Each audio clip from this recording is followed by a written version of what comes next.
Hello friends, मेरा नाम पीयूष है और आप हमारा यूट्यूब चैनल देख रहे हैं। तो दोस्तों हम लोग बात कर रहे हैं क्रॉप प्रोडक्शन। एक सेकेंड।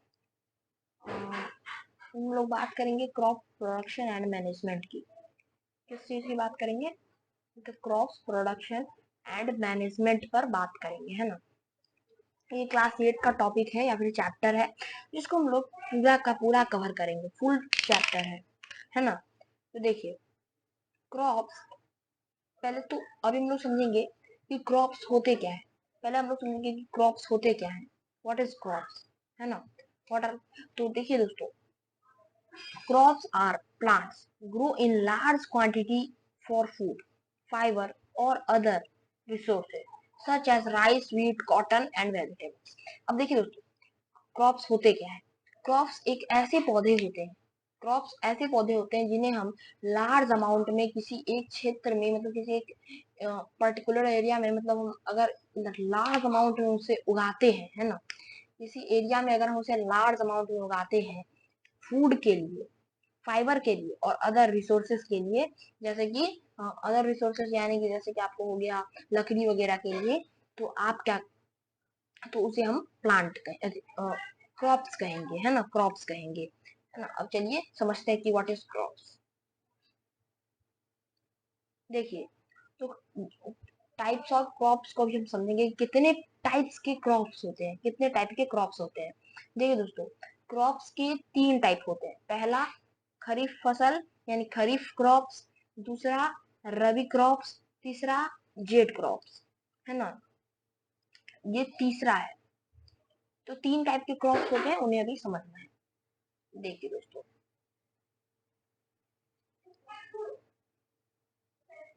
दोस्तों, टाइप्स ऑफ क्रॉप्स।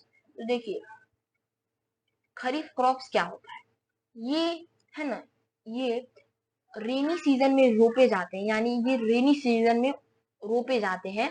और ये रेनी सीजन में रोपे जाते हैं, है ना, जैसे कि आप देख सकते हैं।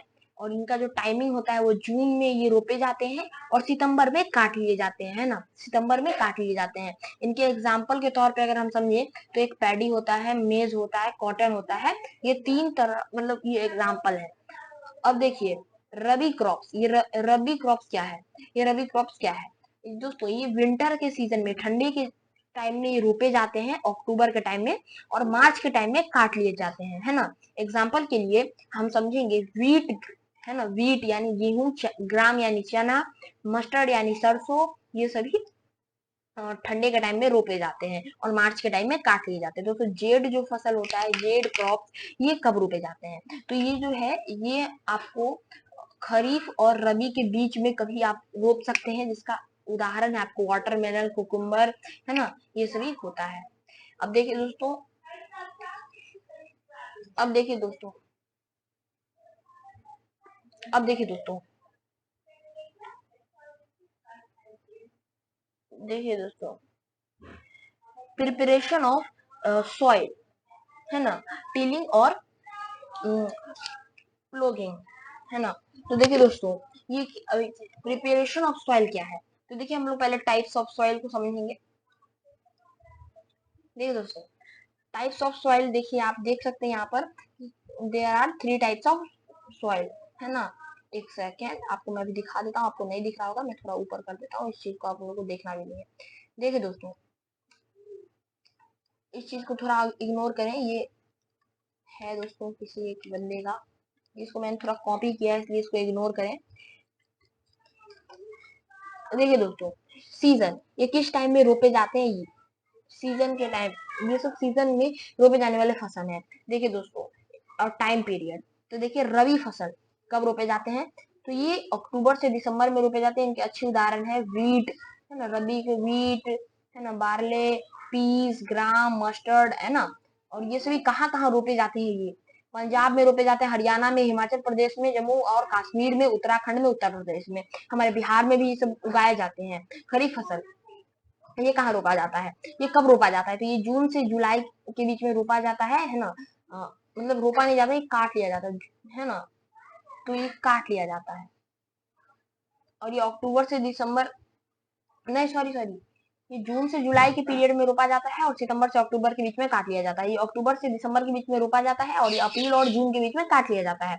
और देखिए राइस और मेज, इसका सबसे अच्छा उदाहरण है ना, जौर, है ना, जौर, उड़ाद, उड़ाद का दाल आपने सुना होगा, कॉटन, है ना, सोयाबीन, ग्राउंड नट, ये सभी इसका बहुत अच्छा उदाहरण है।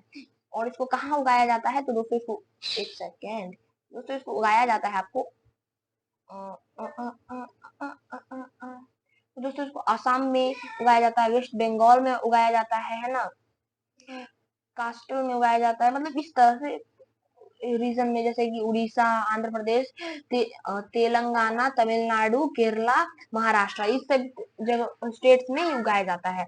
अब देखिए दोस्तों जेड फसल क्या होता है, जेड फसल क्या होता है, ये रोपे जाते हैं दोस्तों मार्च से जुलाई के बीच में और ये काट लिए जाते हैं रबी और खरीफ के बीच में, है ना, रबी और खरीफ के बीच में काट लिए जाते हैं।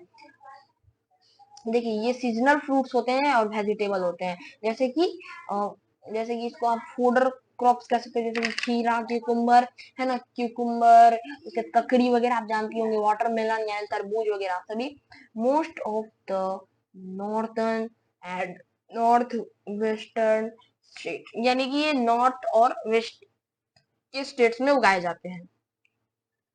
अब देखिए दोस्तों, तो सॉइल को प्रिपेयर कैसे करें, सॉइल को प्रिपेयर करना मतलब कि एक रंग करना, तो इसके कई कई तरह तरीके हैं। देखिए 3 तरीके हैं, या तो हम लोग उसको मैकेनिकल रूप से करें, या तो इसको फिजिकल रूप से खुद से करें, या फिर इसको हम गाय भैंसी या फिर कुछ इस तरह के जैसे कि बैलों के थ्रू हम करते हैं। यहाँ पर देख सकते हैं कि ये जो आप ये एरिया देख सकते हैं, यहाँ पर हाथ इसको पूरा मतलब ये कर दिया गया, प्रिपेयर कर दिया गया, तो एक रंग दिख रहा है, लेकिन यहाँ पर आप देख रहे हैं तो यहाँ नहीं किया गया है, तो एक रंग नहीं दिख रहा है। इसको हम कुदाल वगैरह की मदद से भी कर सकते हैं। आइए अब समझते हैं। तो हम लोगों ने ये समझ लिया कि क्या होता है, तो आ गया थर्ड, सोइंग सिलेक्शन ऑफ बीज सीड। तो देखिए दोस्तों, अब सोइंग मतलब कि बोना, अगर अगर हम सीड को कैसे बोएं, इस तरह से कर लेने के बाद फिर अब स्टेप जो आता है हमारा है वो कि इन चीज को सो करना यानी रोपना। अब इसको हम कैसे रोपे, तो सीड को हम एक एक करके भी रोपते हैं, कभी कभी कभी कभी इस तरह से छिड़क के भी रोपते हैं, मतलब थोड़ा छिड़का मारते हैं, छिटका, तो ये उगता है। देखिए मैं अभी आपको दिखाता हूँ, एक तरह से मैं इस तरह से ऐसे ऐसे मतलब हल्का हल्का इस तरह से ऐसे मतलब थोड़ा किसी भी ऐसे कंटेनर में लेके और उसको इस तरह से छिड़कना, एक तरह से छिड़कना होता है, एक तरह से होता है कि थोड़ा थोड़ा थोड़ा थोड़ा थोड़ा थोड़ा थोड़ा थोड़ा करके हम उसे रोपते चले, है ना। एक होता है कि ऐसे करके बहुत ज्यादा एक बार में लिया और ऐसे करके लेते चले लेते चले लेते चले एक लाइन में, ये होता है छिड़कना। तो हम लोग जैसे ज्यादातर देखते होंगे कि गेहूं वगैरह जो भी ऐसे उगाए जाते हैं तो छिड़का जाता है, छिड़का जाता है यानी जहां जहां वो गिरेंगे वहां उसके पौधे उगेंगे। लेकिन एक होता है एक लाइन से देना, यानी एक लाइन से देने का मतलब जहां जहां गिर रहा है वही मतलब एक लाइन में यानी एक रॉ में उगेंगे। एक होता है कि एक एक करके यानी कुछ कुछ दूरी पे रोकना, है ना। आप लोग समझ गए। अब देखिए दोस्तों, अब देखिए दोस्तों, यहाँ पर हम लोगों ने ये भी देख लिया। अब एडिंग मैन्युअर, अब देखिए दोस्तों, मैन्युअर यानी खाद और फर्टिलाइजर को हम लोग ऐड कब करेंगे। देखिए दोस्तों, खाद और मैन्युअर को हम लोग ऐड करेंगे। तो देखिए दोस्तों, दो टाइप के खाद होते हैं, एक होता है केमिकल इनऑर्गेनिक और एक होता है ऑर्गेनिक। एक होता है इनऑर्गेनिक और एक होता है ऑर्गेनिक। देखिए इनऑर्गेनिक क्या होता है कि ये लैब्स या फिर ये केमिकल फॉर्मूलाज का यूज करके बनाया जाता है, लेकिन ये हमारे देसी होते हैं, यानी इनका जो है वो एनिमल वेस्ट और सड़े गले सामग्रियों से बनाया जाता है ना, सड़े गले चीजों से बनाया जाता है। ये इसको कहते हैं हम लोग, इनको हम लोग कहते हैं कि ये फर्टिलाइजर है ना, और ये है आपको, ये सभी आपको केमिकल फर्टिलाइजर है, और ये इनको कहते हैं ऑर्गेनिक फर्टिलाइजर, यानी इनऑर्गेनिक और ये ऑर्गेनिक, है ना।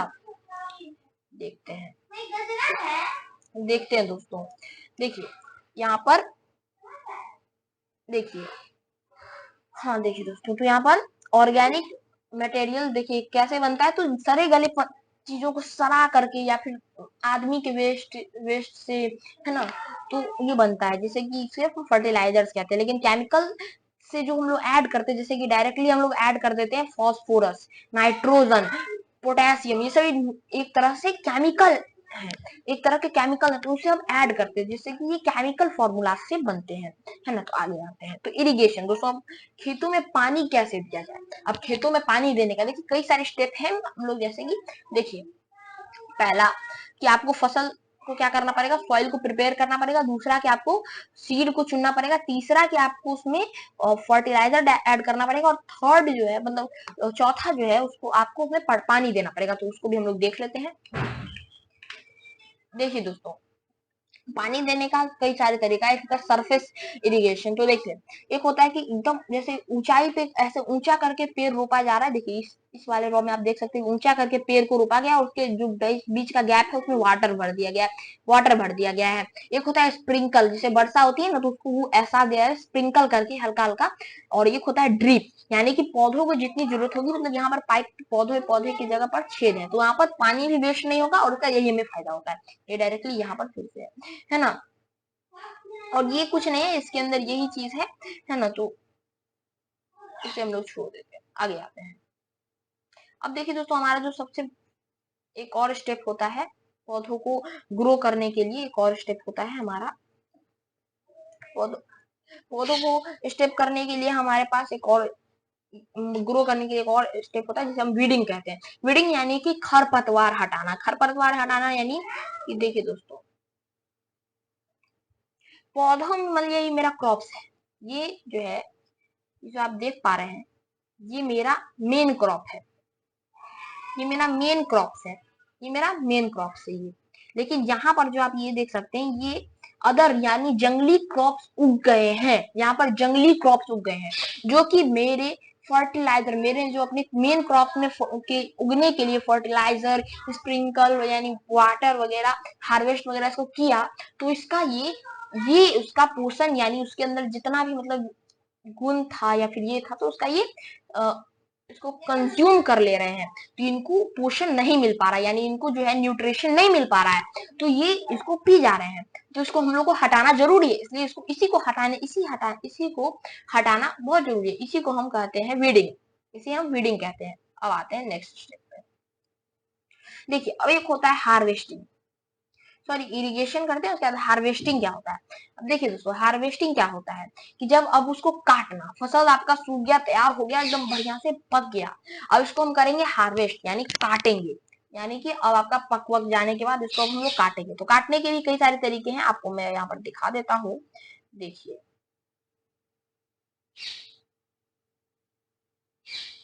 देखिए फ्रेंड, इसको हम लोग काटेंगे फिर। तो काटने के लिए एक मैकेनिकल थ्रू से आप मशीन की मदद से आप काट सकते हैं, और एक होता है फिजिकल यानी खुद से आप इसको काट सकते हैं। तो मजदूर वगैरह को आप देखते होंगे कि ये काटते हैं, और कुछ मशीन वगैरह को भी आप देखते होंगे कि काटते हैं, है ना। तो इसको काटना एकदम प्रॉपर तरीके से यही कहलाता है आपको, इसको हम कहते हैं हार्वेस्टिंग। अब आगे आते हैं। अब आपका होता है एट स्टोरेज। अब देखिए कट वट गया, अब उसको ऐसे ही थोड़ी ना छोड़ देंगे, तो इसको स्टोर करेंगे, है ना। लेकिन हार्वेस्ट जैसे ही उसको हार्वेस्ट करना यानी कि उसको हम लोग क्या करेंगे, अब स्टोर के योग्य बनाएंगे। तो उसको कैसे बनाएंगे स्टोर के योग्य, तो पहले हम लोग उसको थ्रेसर की मदद से हम उसे हम ये काम करेंगे। जैसे कि थ्रेसर आप लोगों को भी मैं दिखाता हूँ थ्रेसर। अब देखिए दोस्तों, हम लोग इसको क्या करेंगे, थ्रेस करेंगे, यानी इसको उसमें से अनाज अलग करेंगे। कट जाने के बाद हम उसमें से क्या करेंगे, अनाज को अलग करेंगे। तो अनाज को अलग करने के लिए हम या तो इसको भी हम लोग फिजिकल रूप से अलग करेंगे, या फिर इसको हम थ्रेसर की मदद से, या एक मशीन आता है जिसमें आपको फसल जो है आपका काटा हुआ वो डालना रहता है, और उसके एक तरफ से भूसा बाहर आता है, अलग हो जाता है, और एक तरफ से अनाज बाहर आ जाता है ना। तो ये आपका थ्रेसर मशीन हो गया, और ये आपका मजदूर के थ्रू आप कर सकते हैं। अब आगे आते हैं। अब कट वट जाने के बाद इसको बढ़िया से साफ कर लेने के बाद इसको प्रॉपर स्टोर करना होगा, इसको सुखा के प्रॉपर स्टोर करना होगा, जिसमें कि मॉइस्चर को हम खत्म कर देंगे। जब इसको सुखाने के लिए हम यूज करेंगे और धूप का, तो इसको धूप से सुखाने के बाद इसको हम कैसे रखेंगे, तो इस तरह के जूट के बोरों में रखेंगे, है ना, या फिर इस तरह के कंटेनर्स में, बड़े बड़े कंटेनर्स में फैक्ट्रियों में रखे जाते हैं।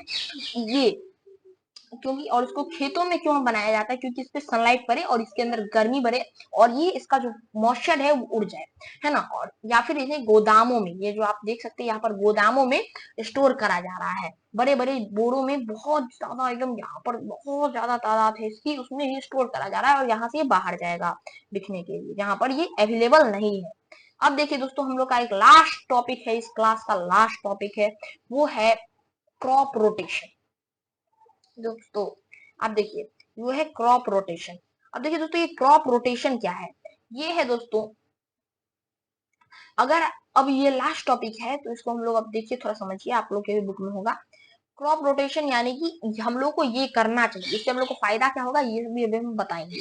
देखिए दोस्तों, यहाँ पर क्या आपको देखने को मिल रहा है, यहाँ पर आपको देखने को मिल रहा है कि एक ही लैंड है, लैंड एक ही है, लैंड है एक, है ना, लेकिन यहाँ पर फसल एक लैंड में कई ज्यादा उगाए जा रहे हैं, मतलब कई सारे, जैसे कि एक प्रकार का ये, एक प्रकार का ये, एक प्रकार का ये, एक प्रकार का ये, एक प्रकार का ये, एक प्रकार का ये, एक प्रकार का ये, एक प्रकार का, मतलब कई सारे प्रकार के एक ही लैंड में फसल उगाए जा रहे हैं, उगाए जा रहे हैं। इससे हमें क्या फायदा होगा, इससे हमें फायदा होगा कि इससे हमारी जो मिट्टी है ना वो ऑटोमेटिक फर्टाइल हो जाएगी, क्योंकि ये सब जो पानी खींचेंगे तो मतलब इस तरह से फर्टाइल हो जाएगी, है ना।